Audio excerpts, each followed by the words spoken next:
السلام عليكم، مرحبا بكم في مطبخ العامرية. اليوم جبت لكم واحد الشليضة ولا مقبلة، شليضة ديال البطاطا محمضة وكتسربة باردة. كتجي رائعة هاد الشليضة، كتجي لذيذة ما تشبعش منها ودغيا كتوجد ومكوناتها بساطين. وشكرا لخوتي وخواتاتي وتحياتي لكم فين ما كنتو. شكرا لكم على الكومنتيرات ديالكم، على التشجيعات ديالكم. ما تنساونيش من اللايكات ديالكم للفيديو باش كيطلع الفيديو، واللي ما دارش اشتراك يدير اشتراك باش توصلوا بالجديد ديال اختكم العامريه. وشكرا لخوتي وخواتاتي مره اخرى. ندوزو نشوفوا هاد الشليضه شنو فيها اللي كتجي رائعه بزاف وكتجي لذيذه. عندنا خوتي العزاز، عندنا هنا البطاطا كتبقى على حسب العائله. ديروا القياس ديالكم. هنا البطاطا كنجيبوها وكنقشروها وفي التقطاع كنقطعوها شويه، ما تكونش رقيقه بزاف، باش منين نسلقوها ومنين نكونوا كنشرملوها ما تحللكمش البطاطا ملي تكونوا كتشرملوها.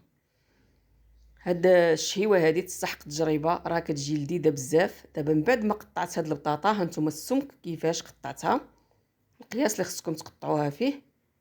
راه كتسربى هاد الشليضه بارده، كتجي رائعه وكتجي لذيذه ما تشبعش منها بهاد الطريقه اللي شاركت معكم. دابا من بعد ما قطعناها كنغسلوا البطاطا ونرجعوها نسلقوها. ملي تكون اخوتي العزاز كتسلقوها ما تخليوهاش البطاطا تتهرى، تبقى البطاطا شاده راسها شويه، هي طايبه ولكن شاده راسها شويه.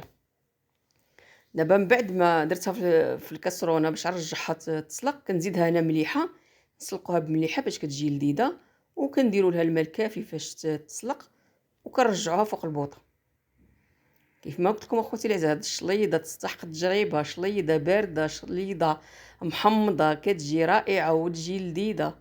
دابا من بعد ما درناها تسلق فوق البوطه، دابا ندوزو. عندي هنايا واحد 3 ديال الفلفلات ولا 2 فلفلات اللي عندكم ديروا. شويتهم فوق البوطه. ضروري اخوتي العزاز تشويهم فوق البوطه، ماشي ديرهم في الفران ولا فوق البوطه، باش كتجي ديك الريحه ديال الدخان في هذيك الفلفله. هادشي علاش اخوتي العزاز قلت لكم شويوها فوق البوطه، باش كتجي ديك الشليضه كتجي رائعه بزاف، كتجي لذيذه. دابا من بعد ندوزو نقطعوا هذيك الفلفله اللي شويت ونقيتها، حيت لها ديك الزريعه.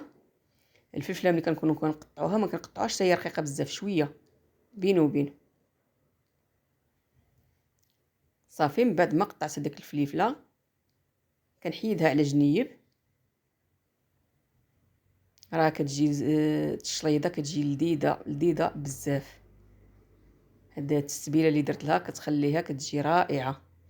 دابا من بعد ما قطعنا داك الفلفله، عندي هنا واحد 4 ديال الدريسات ديال الثومه ولا 5 اللي شويتهم حتى هما، شويتهم فوق البوطه ونقيتهم وغنقطعوهم حتى هما. حتى هما نقطعوهم رقاق ونديروهم حتى هما، كيعطيو واحد المذاق رائع بزاف. هاد الشليضه الا درتوها وليداتكم يحماقوا عليها. كيف ما قلت لكم كنسطر لكم على اللذه، كتجي لذيذه يا سلام في المذاق ديالها. دابا من بعد ما سلقنا ديك البطاطا كنصفيوها من هذاك الماء وكنكبوها في واحد الجبانه، وكندوزو نديرو لها الشرموله ديالها. كنزيدوها عليها ديك الفلفله اللي قطعنا،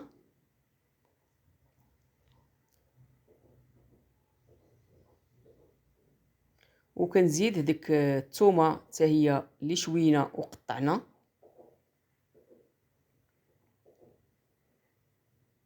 كنزيد واحد المعلقه ديال الهريسه. هاد الهريسه خوتي العزاز راها حلوه ما حاراش. كنزيد هنا القزبر والمعدنوس مخلطين، مفرومين مقطعين رقاق.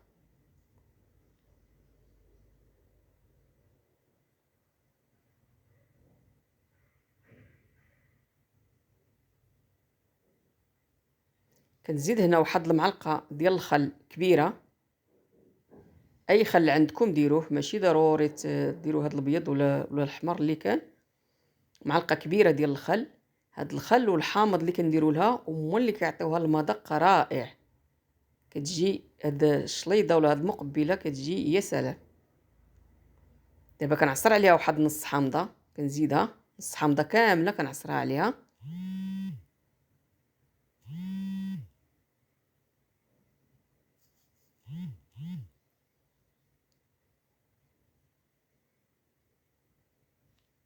كنزيد هنا العطريه، عندي واحد راس معلقه، هاد المعلقه راه عندي غير صغيره ديال الابزار. الابزار نتوما كتحكموا فيه، ديروا القياس ديالكم. وعندي واحد راس معلقه حتى هي ديال الكمون بلدي.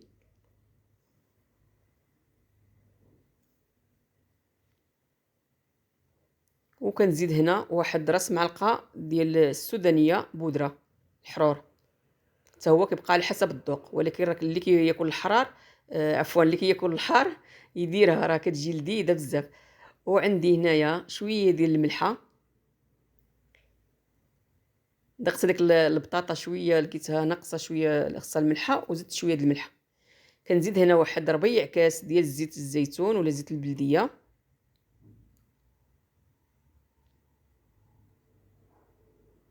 وكنزيد هنا واحد العشرة ديال الحبات ديال الزيتون كحل. صافي وكنخلطوا ديك الشليضه هكا غير بشويه باش ما كتروناش هذيك البطاطا، باش كتجينا ديك البطاطا كتجينا حبه حبه، ما كتجيش هكا معصده. صدقوني هاد الشلاضه تستحق التجربه، كتجي رائعه بزاف. وكيف ما قلت لكم وكتسربى بارده، واخا ديروها وتخليوها حتى في الثلاجه واحد اليومين ولا 3 ايام، كتزيد غير تزيان بهذاك الحامض وداك الخل اللي درنا لها، كتزيد غير تزيان وتلذاذ. صافي دابا من بعد ما خلطتها، دابا غندوز نقدمها في الطبسيل ديال التقديم. انا غير قدمتها معكم في هذا الطبسيل هكا كبير، اما هي راه كتسربى على شكل شليضات.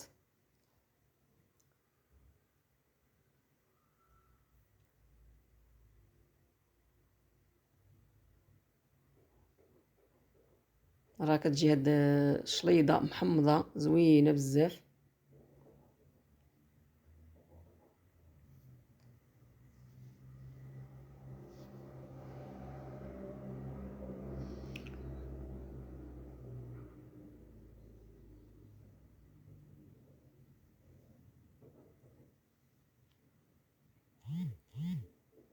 واللي وصل معايا حتى لهنايا ما تنساونيش من اللايكات ديالكم، التشجيعات ديالكم، ديروا اشتراك في القناه باش توصلوا بالجديد. وشكرا لكم مره اخرى. وهذا هو الفيديو اللي شاركت معكم. بسلامه عليكم حتى الفيديو القادم ان شاء الله.